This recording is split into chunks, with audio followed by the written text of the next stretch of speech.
ನಿರ್ಮಲಾ ಸೀತಾರಾಮನ್ ನಕಲಿ ವಿಡಿಯೋ ಬಳಸಿ 1 ಲಕ್ಷ ವಂಚನೆಯನ್ನ ಮಾಡಿರುವಂತಹ ಆತಂಕಕಾರಿ ವಿಚಾರ ಬೆಳಕಿಗೆ ಬರ್ತಾ ಇದೆ.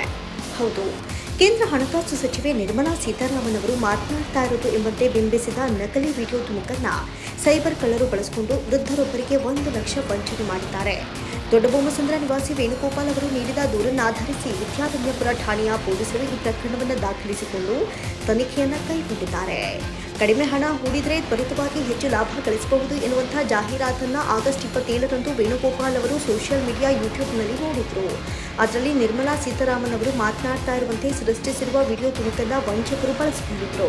ಹಣ ಹೂಡಿಕೆ ಮಾಡಲು ನಿರ್ಧರಿಸಿದ ವೇಣುಗೋಪಾಲ್ ಸಂಬಂಧಿಸಿದ ಆ್ಯಪ್ ಡೌನ್ಲೋಡ್ ಮಾಡಿ ನೋಂದಣಿ ಮಾಡಿಕೊಂಡಿದ್ರು ಅಂತ ಪೊಲೀಸರು ತಿಳಿಸಿದ್ದಾರೆ.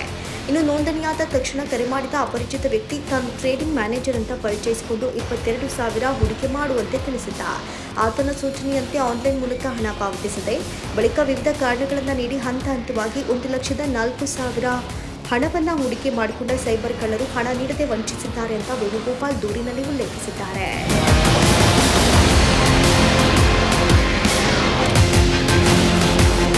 ಇನ್ನು ಜನರ ವಿಶ್ವಾಸ ಗಳಿಸಲು ಜನಪ್ರಿಯ ವ್ಯಕ್ತಿಗಳು ಅಥವಾ ಸರ್ಕಾರಿ ಅಧಿಕಾರಿಗಳನ್ನೊಳಗೊಂಡಂತಹ ನಕಲಿ ವಿಡಿಯೋಗಳನ್ನು ವಂಚಕರು ಬಳಸುತ್ತಾರೆ. ಈ ವಿಡಿಯೋಗಳನ್ನು ನಂಬಿ ಹೂಡಿಕೆ ಮಾಡಿದರೆ ತಮ್ಮ ಹಣವನ್ನು ಮರಳಿ ಪಡೆಯುವುದು ಅಸಾಧ್ಯ. ಹಣಕಾಸು, ಹೂಡಿಕೆ ಯೋಜನೆಗಳು ಅಥವಾ ಕಲ್ಯಾಣ ಕಾರ್ಯಕ್ರಮಗಳಿಗೆ ಸಂಬಂಧಿಸಿದ ಯಾವುದೇ ಪ್ರಕಟಣೆಗಳಿಗೆ ಕೇಂದ್ರದ ಅಧಿಕೃತ ಸರ್ಕಾರಿ ವೆಬ್ಸೈಟ್ಗಳನ್ನು ಗಮನಿಸುವುದು ಸೂಕ್ತ ಅಂತ ಪೊಲೀಸರು ತಿಳಿಸಿದ್ದಾರೆ. ಈ ವಿಡಿಯೋ ನಕಲಿಯಾಗಿದ್ದು ಎಐ ತಂತ್ರಜ್ಞಾನ ಬಳಸಿ ನಿರ್ಮಲಾ ಸೀತಾರಾಮನ್ ಅವರ ಧ್ವನಿಯನ್ನು ಅನುಕರಿಸಲಾಗಿದೆ ಅಂತ ಹೇಳಲಾಗಿದ್ದು, ಈ ಬಗ್ಗೆ ಸಾರ್ವಜನಿಕರು ಎಚ್ಚರ ವಹಿಸಬೇಕು ಅಂತ ಮನವಿ ಮಾಡಲಾಗಿದೆ. ನಿರಂತರ ಸುದ್ದಿ ಹಾಗೂ ಮನರಂಜನೆಗಾಗಿ ನೋಡ್ತಾ ಇರಿ ಆರ್ಕೆ ಟಾಕ್ಸ್ ಡಿಜಿಟಲ್ ನ್ಯೂಸ್.